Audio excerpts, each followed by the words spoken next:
Ce programme est financé par les amis et partenaires du ministère de Joyce Meyer. Je suis enfin arrivée au point où j'ai trouvé ces 9 mots magiques, pieux. Mes 9 mots qui ont probablement sauvé mon mariage sont... Je pense avoir raison, mais je peux me tromper.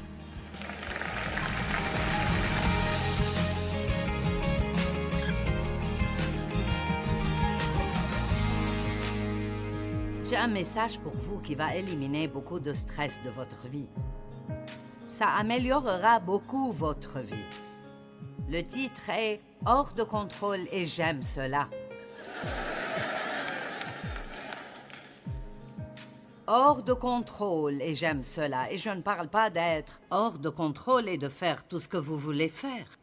Je parle de arrêter d'essayer de contrôler d'autres personnes et les circonstances, et même parfois Dieu, et d'apprendre à laisser tomber ce stress, et vous aimerez cela. Il y a 4 raisons différentes pour lesquelles nous essayons de contrôler les choses, mais il y a 2 façons de regarder cela. Vous ne devez laisser personne vous contrôler. Ce n'est pas la volonté de Dieu pour votre vie. Ce n'est pas bon pour eux et ce n'est pas bon pour vous. Et vous ne voulez pas essayer de contrôler les autres. Ceci est particulièrement difficile parfois pour les parents dont les enfants ont grandi. C'est difficile d'être dans une position où vous guidez quelqu'un, lui disiez ce qu'il faut faire et comment le faire, et maintenant, tout à coup, il ne veut plus que vous le fassiez. Il n'apprécie pas vos conseils, il s'énerve quand vous leur donnez des conseils. Et c'est difficile parfois de laisser tomber cela. Mais c'est une transition que tout le monde doit faire, et si vous voulez bien vous entendre avec vos enfants qui ont grandi, vous devez réaliser qu'ils ont les mêmes droits que vous et que c'est à eux de prendre leurs propres décisions. Même si la décision qu'ils prennent est mauvaise, c'est eux qui doivent la prendre. Et parfois, la seule façon pour eux d'apprendre quoi faire ou ne pas faire, nous n'apprenons pas toujours grâce à quelqu'un d'autre qui nous dit quoi faire ou ne pas faire. Ce n'est pas que vos conseils ne soient pas bons, mais très souvent, les gens doivent apprendre en traversant des choses. Je veux vous raconter une histoire. Dave et moi sommes allés à une église il y a longtemps, et je ne sais pas si vous le savez ou non, mais les églises peuvent avoir des cliques tout comme les gens du monde. Il y a comme un certain groupe, et si vous voulez être dans la liste des personnes importantes dans l'église, alors vous devez être dans ce groupe. Eh bien, je ne savais pas à l'époque ce que je sais maintenant, et j'étais encore anxieuse à cause de ce que j'avais vécu dans mon enfance. Et je cherchais un sens et je cherchais ma valeur. Ainsi, lorsque nous faisons cela, nous pensons souvent que notre valeur augmente si nous pouvons être amis avec quelqu'un qui est la bonne personne avec qui être ami. Donc, je voulais faire partie de ce groupe de personnes dans l'église, et je vais vous le dire, j'ai travaillé très fort. J'ai manipulé, j'ai fait des compliments aux bonnes personnes, j'ai appelé les bonnes personnes, j'ai fait tout ce que ces bonnes personnes voulaient que je fasse, et je voulais que Dave soit un diacre dans l'église. Je ne sais pas s'il le voulait ou non, mais je le voulais. Et beaucoup de gars de ce groupe étaient des diacres de l'église, et donc j'ai pensé, s'il nous aime, alors on demandera à Dave d'être un diacre. Et je voulais qu'il soit un diacre parce que j'étais curieuse, et je voulais savoir tout ce qui se passait. Et je voulais aider à diriger l'église. Et donc, finalement, j'ai fait partie de ce groupe de gens, mais pour pouvoir... si vous établissez une relation en laissant les gens vous contrôler, vous devrez toujours faire ce que vous avez fait pour l'obtenir. Et finalement, vous allez en avoir marre. Eh bien, en 1976, Dieu a touché ma vie, j'étais remplie de son esprit et il m'a appelé à commencer à enseigner une étude biblique. Eh bien, ces personnes avec lesquelles j'ai travaillé si dur pour établir cette relation ont été les premières à me tourner le dos et ne voulaient plus rien avoir à faire avec moi. Donc, je vais vous dire que si vous voulez de bons amis dans votre vie, alors vous feriez mieux de ne pas les choisir vous-même, mais de demander à Dieu des relations divines. Et la personne que Dieu a mis dans votre vie peut ne pas être la personne que vous auriez choisie, mais c'est beaucoup mieux pour vous d'avoir une bonne relation, saine, que celle que vous avez choisie et celle que vous avez manipulée pour l'obtenir et qui finira par vous faire du mal. Quelqu'un peut dire Amen? D'accord. Donc, la première raison dont nous allons parler... Bon, laissez-moi vous demander, avons-nous des personnes ici qui aiment avoir le contrôle? Je suppose que je devrais d'abord savoir si j'ai des gens ici qui ont besoin de mon message ou si je devrais juste, vous savez, l'oublier. Mais la première raison dont nous pouvons parler concernant pourquoi nous aimons avoir le contrôle est que nous craignons que si nous ne contrôlons pas la situation, nous n'obtiendrons pas ce que nous voulons. Et fondamentalement, nous voulons tous à peu près ce que nous voulons et nous travaillons très fort pour l'obtenir. Et Jésus a dit dans Marc 8, « Si quelqu'un veut être mon disciple, qu'il renonce à lui-même et me suive à moi. » La version amplifiée le dit vraiment bien. « Qu'il renonce à lui-même, s'abandonne à moi, qu'il se charge de sa croix et qu'il me suive. » Ainsi, l'égoïsme, d'après ce que disent les enseignements bibliques, est vraiment très mauvais. Nous sommes censés apprendre à nous soucier davantage des autres et de leur bonheur que de nous-mêmes. Maintenant, je ne connais personne parmi vous. Je ne sais pas depuis combien de temps vous marchez avec Dieu, mais je travaille toujours là-dessus. Est-ce que quelqu'un d'autre ici travaille encore sur, pas seulement... Laissez-moi vous dire quelque chose. Si vous pouvez ne pas obtenir ce que vous voulez, tout en restant heureux et en ayant une bonne attitude, vous faites preuve d'une grande maturité spirituelle. Combien d'entre vous peuvent ne pas obtenir ce que vous voulez et rester heureux? Environ 20% de la foule. Merci pour votre honnêteté. Je vais mieux, mais j'ai encore du chemin à faire. Le désir de contrôler est enraciné dans l'égoïsme.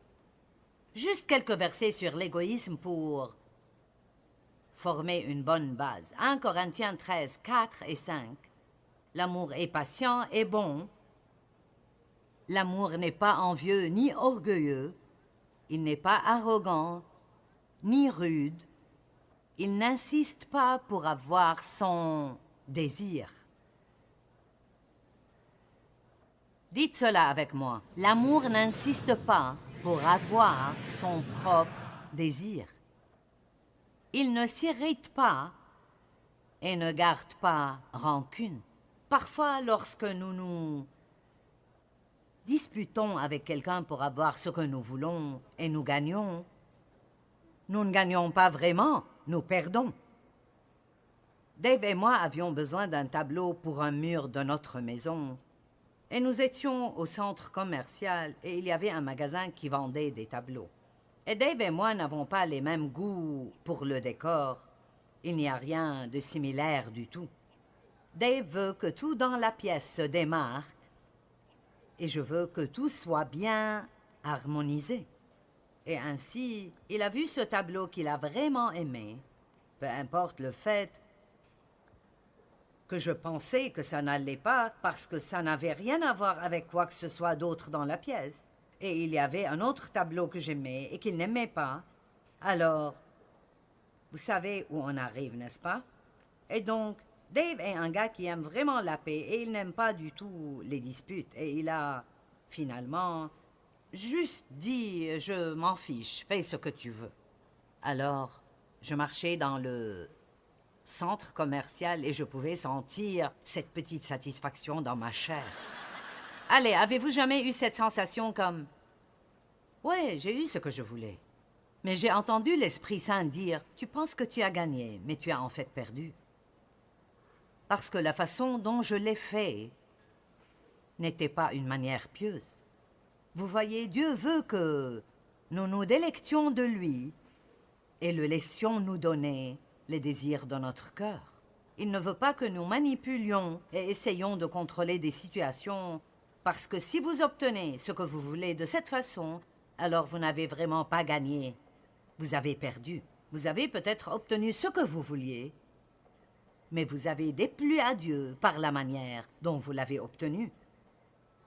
Philippiens 2:3 dit « Ne faites donc rien par esprit de rivalité. Au contraire, par humilité, considérez les autres comme plus importants que vous-même. » Cela ne signifie pas que vous n'êtes pas important. Vous l'êtes. Mais aucun d'entre nous dans cette salle n'est plus important que le reste des personnes présentes. Amen. Nous allons parler de l'orgueil dans quelques minutes. Je ne sais pas si vous voulez parler de l'orgueil, mais nous allons en parler. Je vais vous poser une question. Y a-t-il quelqu'un que vous aimez et vous essayez de les faire aimer Jésus comme vous, mais ça ne les intéresse pas? Allez. Lorsque nous avons une relation avec Dieu et nous savons ce qui manque aux gens et nous aimons les gens, nous voulons tellement qu'ils aiment Dieu et nous essayons plusieurs différentes choses. Nous les traînons aux réunions, nous laissons des livres ouverts au bon endroit. Nous écoutons Joel très fort en espérant qu'ils marcheront dans la pièce et entendront ce qu'il faut. Et je vais vous dire un secret qui vous épargnera beaucoup de stress. Vous ne pouvez pas faire que quelqu'un aime Dieu. Vous ne le pouvez pas. Maintenant, Dieu peut vous utiliser dans leur vie, mais ils ne seront probablement pas gagnés par la conversation. Au contraire, ils pourraient être gagnés par votre comportement et votre exemple divin devant eux. Maintenant, l'une des raisons pour lesquelles j'enseigne ceci est que j'ai eu un petit problème plus tôt cette année. Pas un petit problème, un très gros problème. Je suis tombée malade, je ne savais pas ce qui n'allait pas, et j'ai fait tous les types de tests que vous pourriez faire, et ils ont dit que je suis en bonne santé. Et je me suis dit, alors pourquoi est-ce que je me sens si mal? Et à la fin, c'était un stress chronique. J'avais travaillé...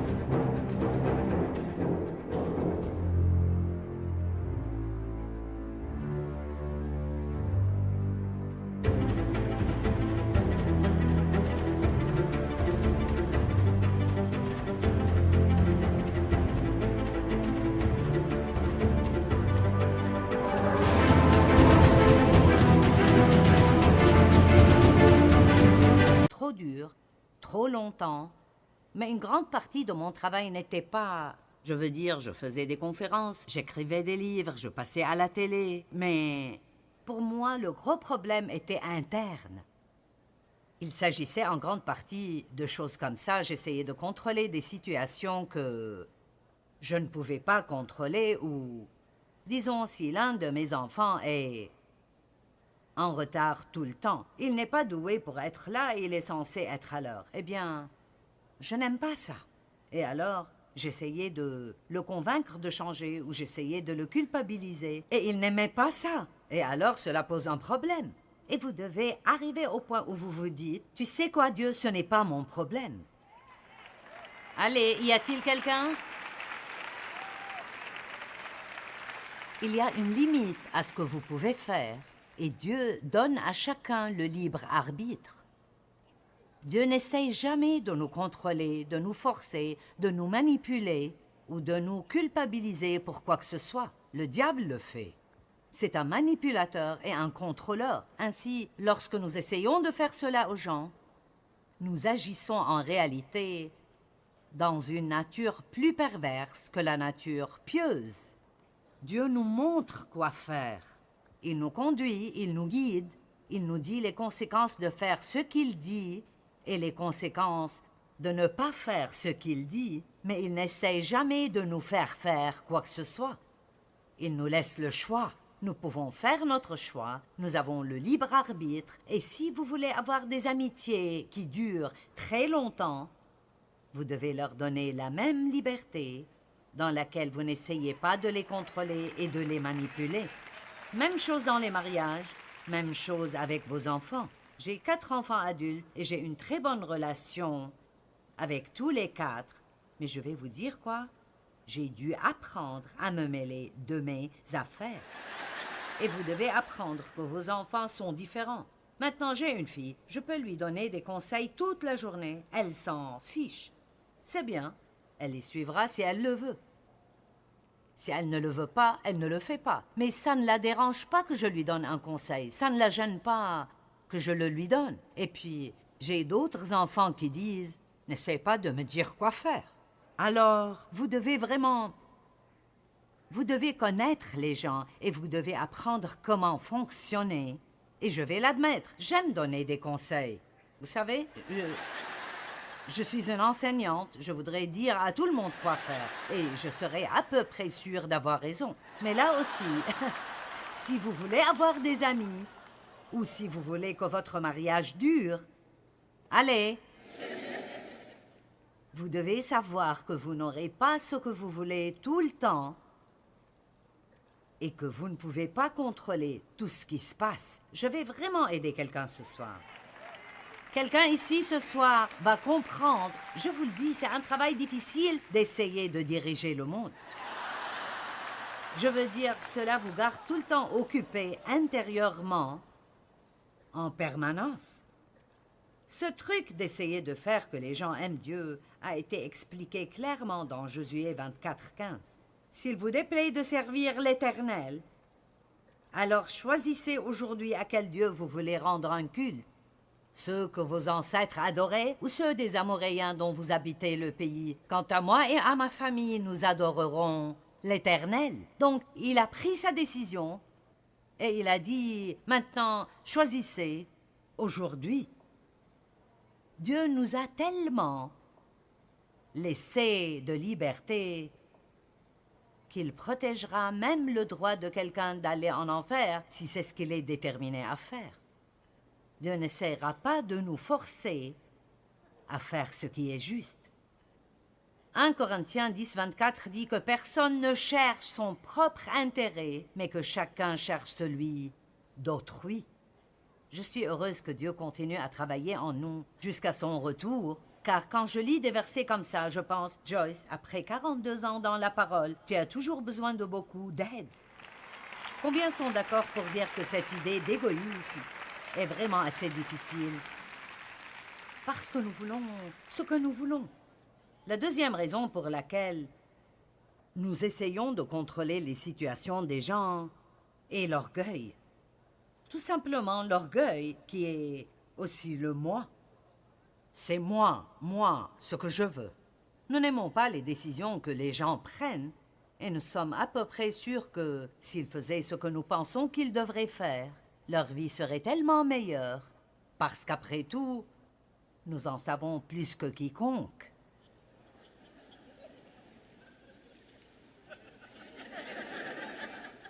Aucun de vous n'est comme ça, j'en suis sûre. Le désir de contrôler est enraciné dans l'orgueil. Romains 12:3, par la grâce qui m'a été donnée, je dis à chacun de vous de n'avoir pas de lui-même une trop haute opinion. Il ne nous dit pas d'avoir une mauvaise opinion de nous-mêmes. Il dit, n'ayez pas de vous-même une trop haute opinion. Ou autrement dit, ne pensez pas que vous êtes meilleur que tous les autres. Ne pensez pas que vous êtes plus intelligent que les autres. Je veux vous dire que vous pouvez faire certaines choses que d'autres personnes ne peuvent pas faire, mais voici la partie que nous manquons. Il y a aussi des choses qu'ils peuvent faire que vous ne pouvez pas faire. Je vais le répéter car quelqu'un l'a manqué. Vous savez, par exemple, la raison pour laquelle tant de mariages ont des problèmes, c'est que les gens se marient et qu'ils essayent ensuite de changer l'autre personne pour qu'elle leur ressemble. Et en fait, vous êtes généralement attiré par quelqu'un qui a ce que vous n'avez pas. Et l'idée de Dieu est que si les deux deviennent un, ils deviennent alors une personne à part entière, car Dave a des dons, j'ai des dons. Mais j'ai passé les premières années de notre mariage à essayer de le faire ce que je voulais qu'il fasse. Et je peux vous dire que ça ne marche pas. Les gens vous en veulent. Allez, les gens vous en veulent quand vous essayez de les contrôler. Et même si vous parvenez à le faire, ce ne sera jamais une relation saine. Et donc, je dirais que notre mariage a probablement vraiment commencé quand nous avons décidé un jour de nous dire l'un l'autre « Je t'accepte tel que tu es et je n'essaierai pas de te changer. »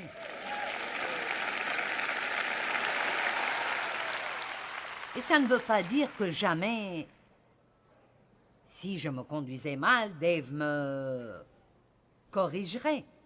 Cela ne signifie pas que vous ne vous donnez jamais de conseils, mais il y a une différence entre ça et essayer de faire que quelqu'un soit comme vous le souhaitez. Je vais vous dire un secret.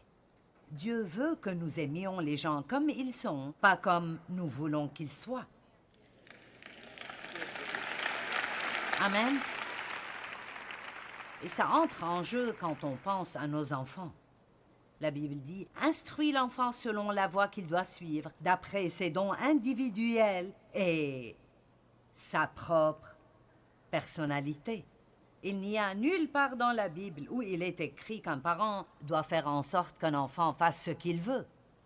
Dieu nous donne des enfants, mais ils sont vraiment les siens et il veut que nous découvrions quels sont leurs dons, que nous les aidions à décider ce que Dieu veut qu'ils fassent et que nous n'essayions pas de vivre nos rêves non réalisés à travers eux. Et tant de parents le font. Combien d'enfants sont juste vraiment misérables parce qu'ils font quelque chose pour maman ou papa, parce que c'est ce que veulent maman et papa, et ce n'est même pas ce qu'ils veulent ou ce qu'ils aiment. Vous profiterez donc beaucoup plus de votre vie si vous donnez aux gens la liberté de prendre leurs propres décisions. Évidemment, je ne parle pas d'un enfant de 3 ou 4 ans. Vous ne pouvez pas dire « Chérie, je veux juste que tu sois libre. Alors, fais ce que tu veux. » Mais je parle du cycle de la vie où graduellement, au moment où vos enfants deviennent adolescents, vous devez leur donner un peu plus de liberté, un peu plus et un peu plus. Et je peux vous dire qu'à l'âge de 18 ans à 21 ans, vous devez être prêt à les laisser aller. Car il se passe toujours quelque chose dans chaque personne et ils veulent leur indépendance. Ils veulent même avoir le droit de faire leurs propres erreurs. Combien d'entre vous ont du mal à laisser leurs enfants faire leurs propres erreurs? C'est difficile de ne pas nous impliquer, n'est-ce pas? Je sais ce que c'est et ça ne s'arrête jamais, peu importe l'âge qu'ils ont. Nous n'aimons pas les décisions que prennent les gens et nous sommes absolument certains de pouvoir faire un meilleur travail qu'ils ne le feraient. Par la grâce qui m'a été donnée, je dis à chacun de vous de n'avoir pas de lui-même une trop haute opinion. Dieu ne veut pas que vous ayez une mauvaise opinion de vous-même. Ne pensez pas de mauvaises pensées de condamnation, mais c'est bon de se dire plusieurs fois par jour « Je ne vaux pas mieux que quiconque ». Je suis doué en certaines choses, mais il y a des choses qu'ils font bien mieux que moi. Donc, il y a des choses pour lesquelles je suis plus doué que Dave, mais il est très doué pour beaucoup d'autres choses, alors que je ne le suis pas. Et généralement, lorsque nous avons des problèmes dans les relations, l'orgueil est toujours à la base. Vous ne pouvez pas vous disputer si l'orgueil n'est pas impliqué. L'orgueil est impliqué dans tous les divorces, et ce sont généralement les deux personnes qui pensent avoir raison, et aucune d'entre elles n'est disposée à même considérer qu'elle pourrait avoir tort. Et je suis enfin arrivée au point où j'ai trouvé ces 9 mots magiques, pieux. Mes 9 mots qui ont probablement sauvé mon mariage sont « Je pense avoir raison, mais je peux me tromper. »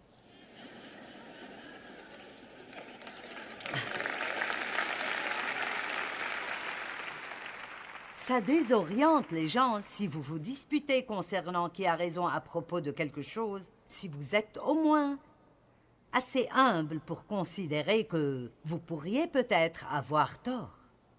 Maintenant, vous savez, Dave, à ce stade, parce que nous sommes mariés depuis longtemps, nous avons tout réglé. Vous pourriez aussi bien garder le mari que vous avez, car si vous voulez en avoir un nouveau, vous devrez tout recommencer.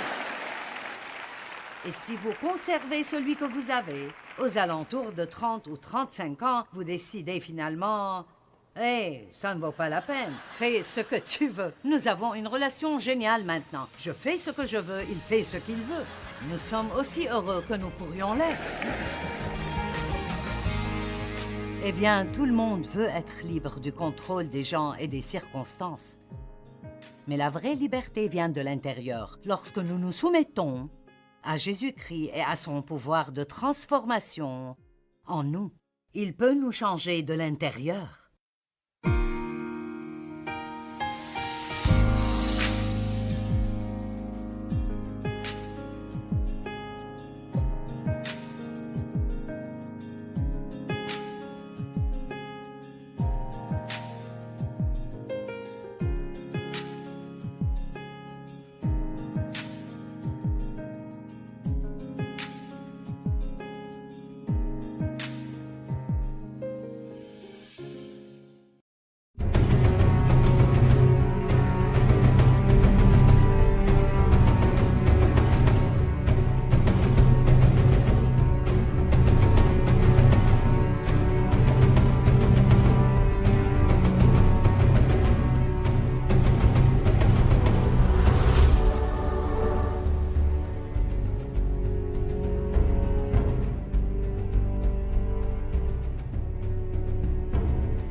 Vous feriez aussi bien de porter une pancarte sur la tête qui dit « J'ai un problème d'orgueil ».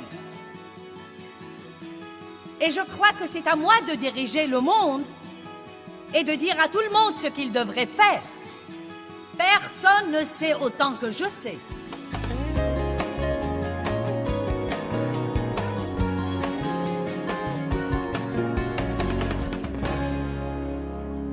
Vous savez quoi, je ne crois pas qu'il y ait quelque chose qui soit plus difficile à trouver que l'humilité. Proverbe chapitre 6, verset 16. Il y a 6 choses que hait le Seigneur. Et 7 sont pour lui une abomination et une horreur. La 7e est celui qui sème des querelles entre des frères. Semer des querelles entre des frères vient aussi de l'orgueil. Mais la toute première chose sur cette liste que Dieu hait est les yeux hautains. C'est-à-dire l'esprit qui fait qu'on se surestime et qu'on sous-estime les autres. Wow! Nous croyons que nous sommes meilleurs que les autres. Beaucoup de confessions d'église croient qu'elles sont meilleures que d'autres confessions d'église. Il n'y a rien de plus triste pour moi que d'entendre un pasteur en chair rabaisser une autre confession.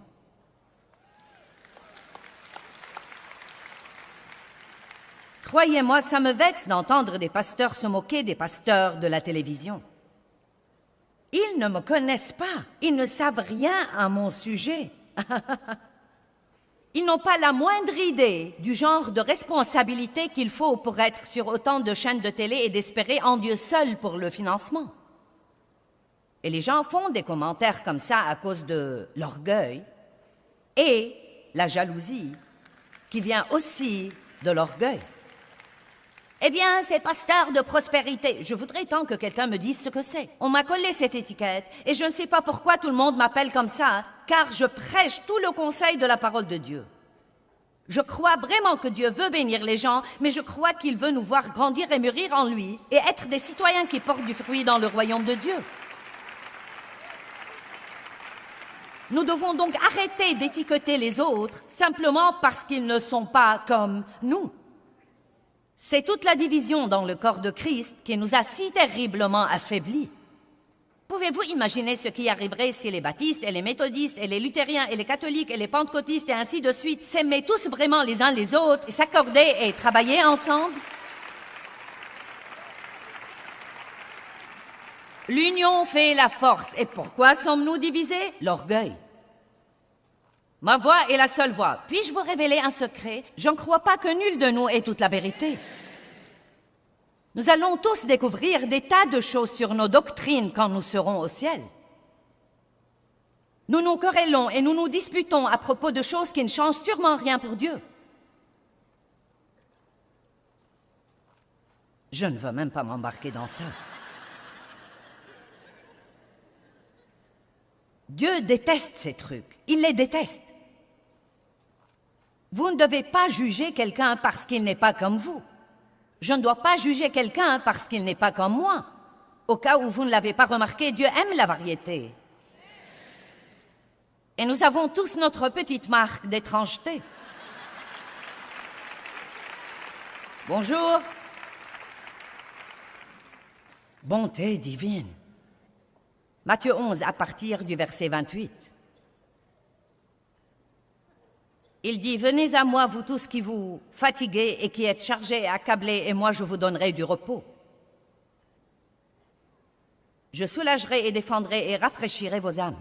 Prenez mon joug sur vous et apprenez de moi, car je ne cherche pas à vous dominer. Je suis doux, humble de cœur, et vous trouverez le repos, le soulagement, le rafraîchissement et la détente, la récréation et le calme béni de vos âmes. » Vous savez quoi? Un cas sérieux d'orgueil est dur pour vous. Car vous passez tout votre temps à juger et à critiquer et à devoir avoir raison au sujet de tout, à devoir avoir une opinion sur tout, à parler beaucoup trop, à raconter à tout le monde ce que vous croyez. Je crois, je crois, je crois, je crois, je crois. Laissez-moi vous dire ce que je crois et ce que je crois. Je vais de temps en temps déjeuner avec un groupe de pasteurs. Et il y a de nombreuses années, j'ai commencé à remarquer que c'est à peine si nous mangions, car nous parlions de ce que nous faisions. Je fais ceci et je fais cela, et mon église fait ceci, et mon église fait cela, et gna gna gna gna gna. Et un jour, quand je suis allée déjeuner, le Seigneur m'a dit, « Maintenant, je veux que tu ne dises rien à moins que quelqu'un ne te demande ce que tu fais. » J'ai découvert qu'il ne s'intéressait pas à ce que je faisais. Tout le monde se fichait pas mal de ce que je faisais. Nous nous réunissons si souvent et nous ne nous intéressons pas les uns aux autres. Nous essayons juste de nous impressionner les uns les autres. Ouh, je prêche bien.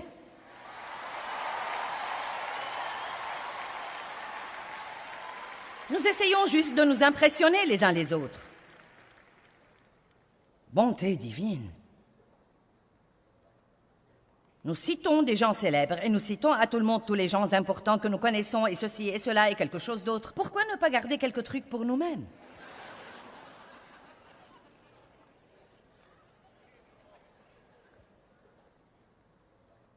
« 1 Pierre, chapitre 5, verset 5. De même, vous qui êtes plus jeunes, et d'un rang inférieur. Et cela ne veut pas dire que vous valez moins que quelqu'un d'autre. Cela veut dire que vous avez peut-être une position différente de quelqu'un d'autre. Soyez soumis aux anciens, aux ministres et aux guides spirituels de l'Église. Tout le monde veut avoir ses propres affaires et faire ce qui lui plaît. Et si on vous corrige dans une église à propos de quelque chose, la première chose que vous faites, c'est de trouver une autre église et y aller. Et si on ne vous met pas dans une position dès la première semaine, vous dites que l'Église n'entend pas de Dieu parce que vous êtes si doué et qu'il devrait vous utiliser. Oh mon Dieu, humiliez-vous sous la puissante main de Dieu et laissez-le vous élever, laissez-le vous exalter.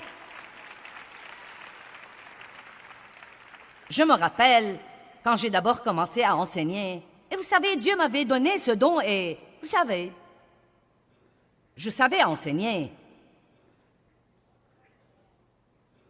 J'étais douée pour ça. J'avais le sens de la communication. Eh bien, je donnais une étude de Bible à la maison, 20 à 25 personnes. Et s'il y en avait 30, c'était la foule. C'était tout ce que je faisais. Mais je savais enseigner comme j'enseigne aujourd'hui, sauf que je n'avais aucun bon sens. Si vous croyez que je dis des trucs drôles maintenant, vous auriez dû m'écouter à l'époque. Et quand j'ai commencé à enseigner la Bible, je vous dis la vérité vraie. Je m'asseyais par terre et j'étais en short court, non mais aussi court que je pouvais en trouver.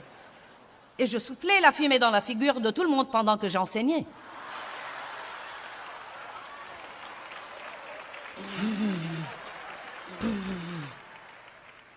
La pièce était si envahie par la fumée que nous pouvions à peine nous voir, mais j'étais ouante. Et les gens venaient. Or, il y a en ce moment une personne religieuse qui bredouille et dit « Ça alors, je... » La Bible dit que Dieu utilise les choses faibles et les choses folles du monde. Il choisit ce que le monde ignorerait et rejetterait et repousserait. Et croyez-moi, quand Dieu m'a appelé à faire ça, je ne sais pas s'il y avait plus de 3 ou 4 personnes qui croyaient vraiment que j'avais une cervelle et que j'entendais de Dieu. Les gens se moquaient de moi. Les gens me rejetaient parce que j'étais à l'état brut. Mais je vais vous dire ce que j'avais vraiment. J'aimais réellement Dieu. J'aimais Dieu et j'avais du courage. Je faisais un pas de foi et j'essayais. Eh bien, évidemment, je ne prêche plus en short court et en soufflant la fumée dans la figure de tout le monde. Dieu s'est occupé de moi là-dessus en son temps et ça n'a pas pris longtemps. Et c'était quelque chose de mon passé, dans ma vie antérieure. Quand j'ai d'abord commencé à enseigner, je n'avais pas de sagesse et je ne comprenais pas pourquoi Dieu ne me promouvait pas vite. Je me rappelle que j'entendais des pasteurs prêcher à la télé et je me disais, je prêche mieux que ça. Ne faites pas comme si vous ne vous êtes jamais assis là-bas et regardez le leader d'adoration et pensez, eh bien, je sais chanter mieux que ça. Car vous l'avez fait.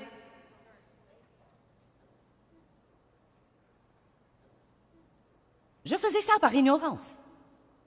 Vous voyez, je croyais que le talent était tout ce qui comptait. Il m'a fallu quelques années pour apprendre que Dieu donne à beaucoup de gens des dons qui peuvent les prendre quelque part, mais qu'ils n'ont pas assez de caractère pour rester là une fois qu'ils y arrivent. Donc nous avons beaucoup de charisme sans caractère dans le monde aujourd'hui.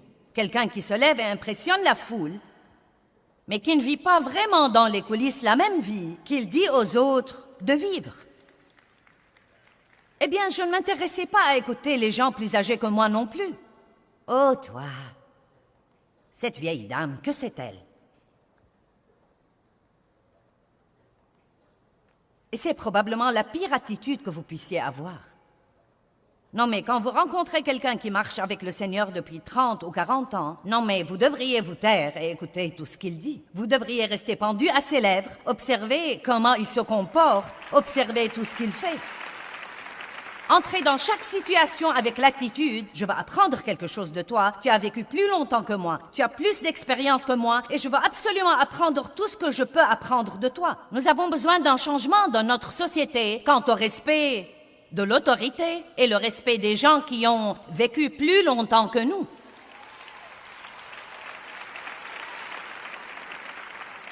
Dieu nous enseigne par n'importe qui, il nous enseigne par un enfant.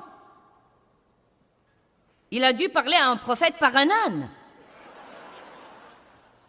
car le prophète était trop obstiné pour comprendre. L'orgueil est une chose terrible. Elle vous prive du ministère que Dieu a pour vous. Elle empêche Dieu de vous promouvoir dans la vie.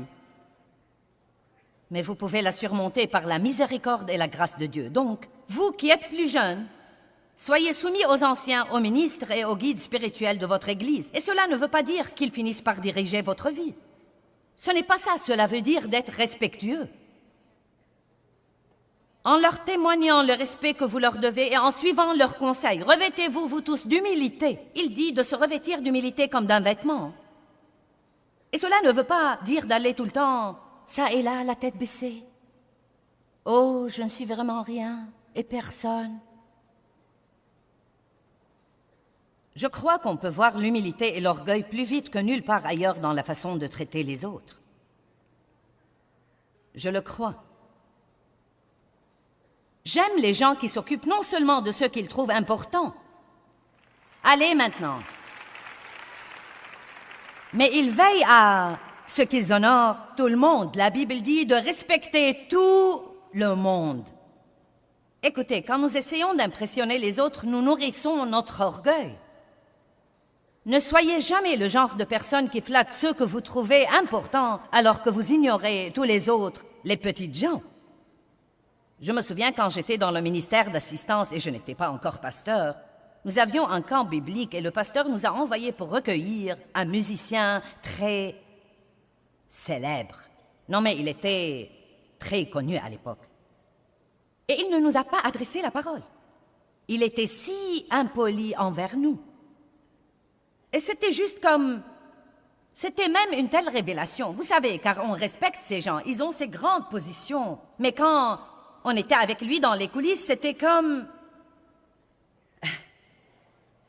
Mais vous savez quoi? Des années plus tard, il a eu des problèmes vraiment terribles dans sa vie et dans son ministère. Et je me rappelle qu'à ce moment-là, Dieu nous avait promus. Et nous, notre ministère était très connu. Et je me rappelle qu'il nous a demandé de l'aider. Je crois... Non, mais j'essaie juste de parler du principe divin ici. Vous savez, voilà quelqu'un qui se croyait meilleur que nous et qui était en fait impoli envers nous et nous a maltraités. Et Dieu a sa façon d'équilibrer les choses, si vous comprenez ce que je veux dire. Combien d'entre vous comprennent ce que je veux dire? C'est pourquoi la Bible dit « Humiliez-vous donc sous la puissante main de Dieu et au temps convenable, Dieu vous mettra dans la position qu'il vous faut, mais il vous mettra dans une position que vous pouvez garder avec intégrité et honnêteté. Je voulais vraiment être un grand pasteur alors que je donnais une étude de Bible à la maison, mais je ne me rendais pas compte que Dieu me rendait le plus grand service qu'il puisse me rendre en ne me promouvant pas à une position plus publique parce que je n'étais pas prête. Je croyais que j'étais prête, mais je n'étais pas prête. Et normalement, quand vous croyez que vous êtes prêt, vous n'êtes pas prêt. Et quand vous croyez que vous n'êtes pas prêt, vous êtes prêt. La Bible dit de ne pas mettre un nouveau converti dans une position de leader, de peur qu'il ne soit enflé d'orgueil. La position peut nous abrutir. Et tout à coup, on se croit meilleur que tous les autres. Juste un peu de succès, un peu de croissance, c'est vraiment incroyable ce que ça ruine tant de personnes. Il n'y a rien de plus important pour moi dans ma vie que de traiter les autres comme il faut. C'est le numéro 1 pour moi, traiter les autres comme il faut, les respecter et surtout parfois rechercher exprès ce que nous croyons être les petites gens. Mais ce n'est pas vraiment les petites gens pour Dieu. C'est important pour moi que je ne sois pas poseuse, que je ne prêche pas quelque chose que je ne vis pas et que je traite tout le monde comme il faut. Et quand je ne fais pas ça, je dois m'humilier et revenir m'excuser et corriger. Allez, applaudissez plus fort que ça.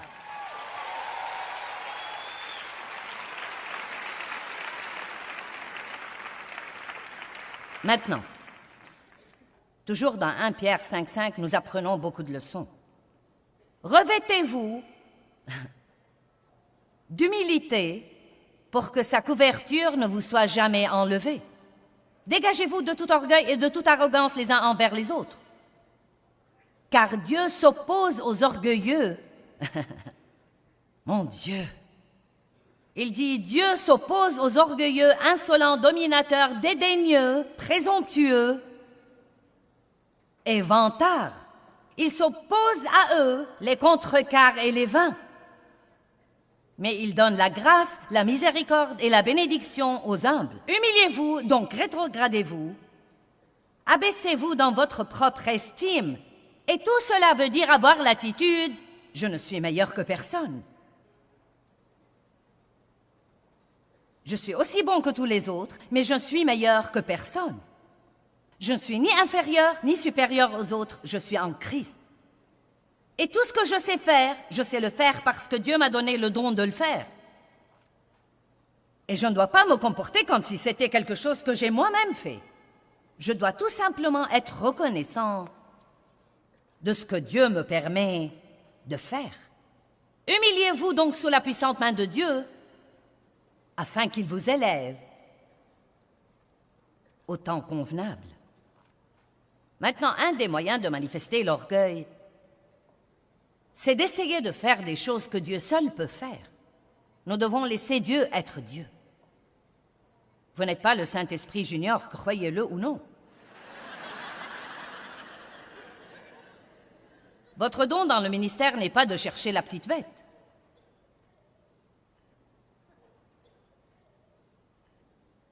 Vous savez, il y a en fait des gens qui ont des ministères. Et leur ministère, c'est d'observer les autres ministères et de montrer à tout le monde ce qui ne va pas chez eux. Non, mais je suis désolée, mais c'est la chose la plus stupide que j'ai jamais entendue dans ma vie. J'aimerais que quelqu'un me dise où se trouve ça dans la Bible. Et oh, vous savez, il cause tant de problèmes et de chagrins et même de confusion pour les gens. Une des choses que j'ai gaspillées, que tout le monde dise gaspiller.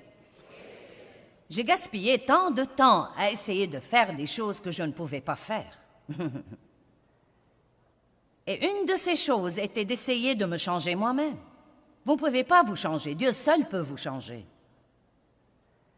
J'allais à l'église et j'écoutais un message sur la bouche et je rentrais à la maison et décidais de me taire et de ne rien dire.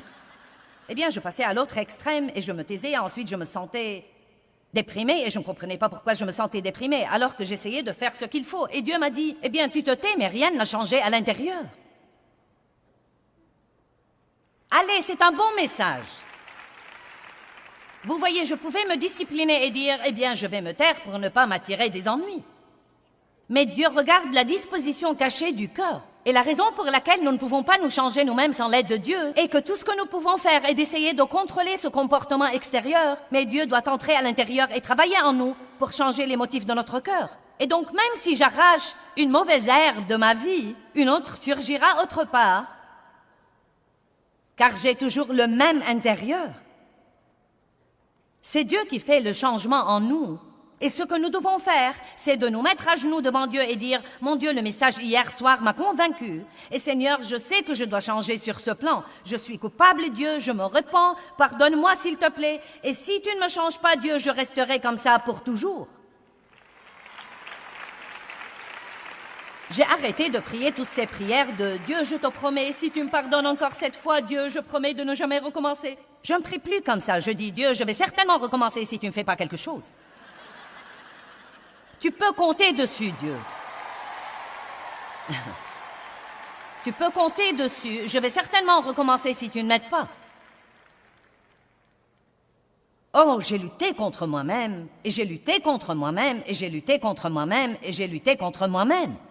Et maintenant, croyez-moi, je m'aime avec toutes mes aberrations et tout le reste. Alléluia, j'aime vraiment ça. Vous savez ce que j'ai finalement compris? Dieu n'est pas surpris par moi. Il savait ce qu'il aurait quand il m'a choisi. La deuxième grande chose que j'ai essayé de faire et qui était si ridicule était d'essayer de changer mon mari.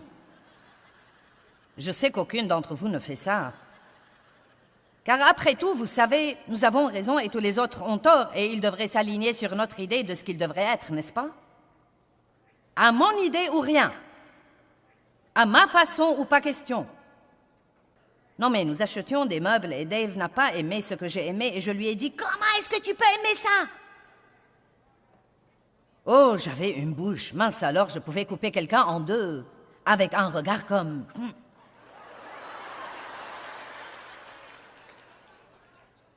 Allez, voyons votre meilleur regard de vous avez l'air stupide. Laissez-moi voir, comme...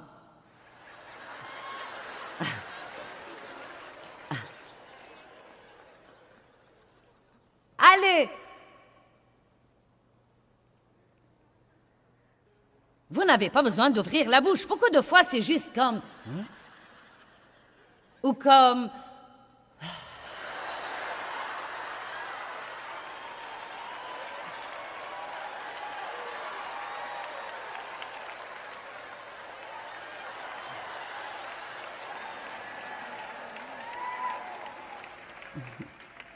Pour chacune de ces choses, vous feriez aussi bien de porter une pancarte sur la tête qui dit « J'ai un problème d'orgueil ». Et je crois que c'est à moi de diriger le monde et de dire à tout le monde ce qu'il devrait faire. Personne ne sait autant que je sais. Oh mon Dieu, nous nous amusons. Ouh, alléluia!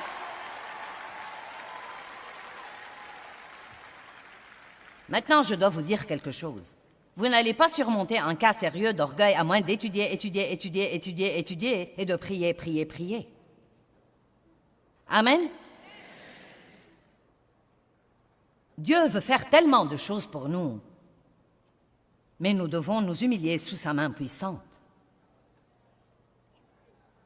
Ne passez pas un jour de votre vie sans dire « Dieu, sans toi, je ne peux rien faire ».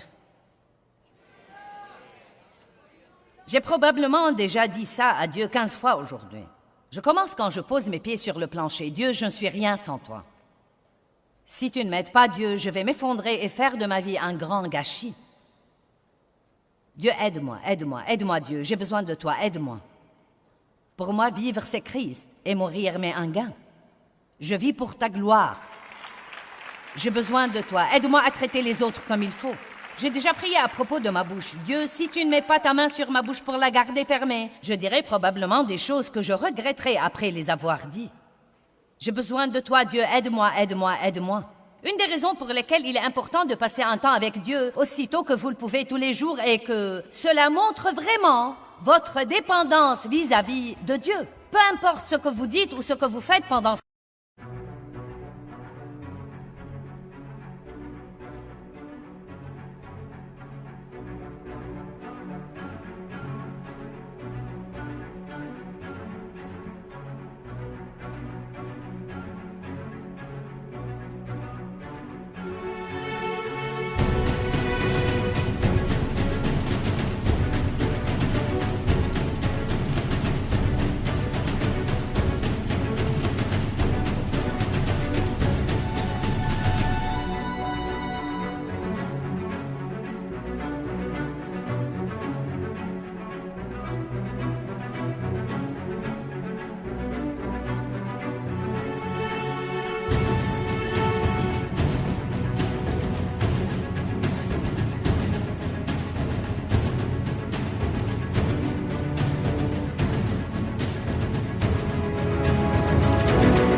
temps, il suffit de dire « Je ne peux même pas penser que je peux commencer cette journée et me comporter comme il faut avant de te dire que j'ai besoin de toi, besoin de toi, besoin de toi, besoin de toi. »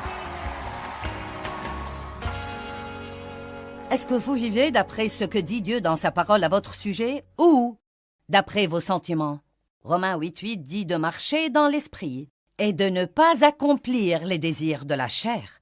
Vous savez, nous avons tous des sentiments, mais nous ne devons pas nous soumettre à nos sentiments et les laisser régner sur nos vies. Les paroles qui sortent de notre bouche peuvent avoir un grand effet sur tous les autres aspects de nos vies.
khắp phương trời vẫn nhớ tới quê hương. Người về đây thăm làng Trù quê mẹ và làng Sen quê cha, xúc động bồi hồi người rơi giọt lệ. Thương mái nhà tranh, thương đất mẹ nghèo,